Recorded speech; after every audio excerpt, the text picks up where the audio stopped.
So hi guys, mao ni siya part 2 sa tuang Facebook monetization content. So after na to maon ang professional mode, kinahanglan na lang ko'y 3 tips ihatag sa inyo. Number 1, active ta og posting. Mag-post og videos nga short clip lang, at the same time magmaydi sad ta.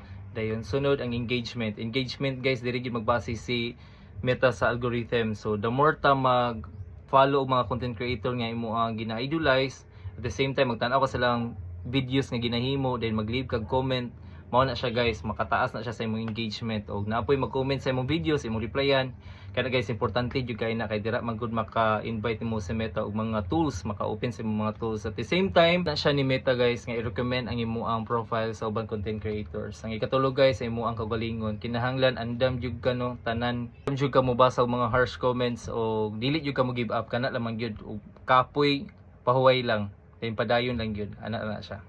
O daghang salamat, hinaot makatabang. Bye bye.